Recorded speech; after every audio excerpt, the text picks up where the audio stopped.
l'État du Sénégal, en optant pour la libéralisation de son économie en 1994,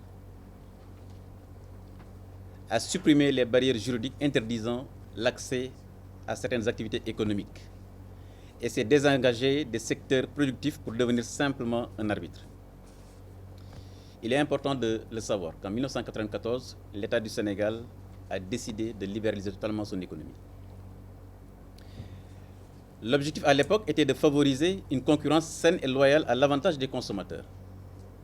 Et je rappelle que ça a été fait suite à des concertations à l'époque du chef de l'État avec le secteur privé.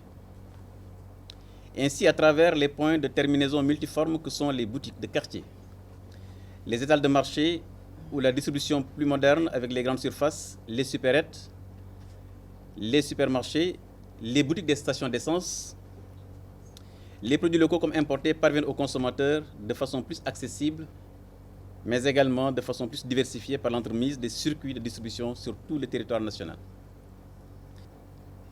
Le positionnement et la forte pénétration du secteur de la grande distribution impactent le commerce de proximité, par d'abord la faiblesse des prix pratiqués, induisant souvent un détournement de consommateurs.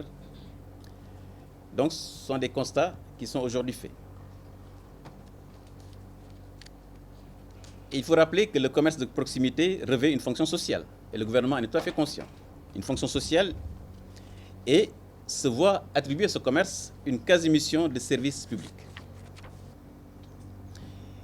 Mesdames, Messieurs, prenant toute la mesure de la situation, le président de la République Macky Sall a demandé au gouvernement, lors du Conseil des ministres tenu le mercredi 11 juillet 2018, de prendre toutes les mesures nécessaires à l'actualisation de la réglementation sur la gestion de l'urbanisme commercial afin d'optimiser le déploiement spatial, administratif et économique des commerces de proximité et de la grande distribution.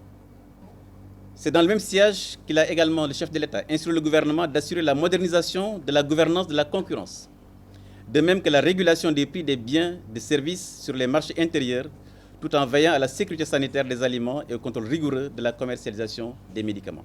Donc le décret que nous proposerons à son Excellence le Président de la République va soumettre désormais à autorisation préalable toute ouverture d'un magasin dépassant 400, 300 à 400 mètres carrés.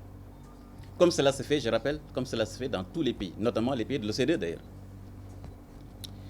Et ce comité qui justement sera chargé de donner son cutus, le feu vert à l'ouverture de ce magasin, sera composé par des acteurs du commerce.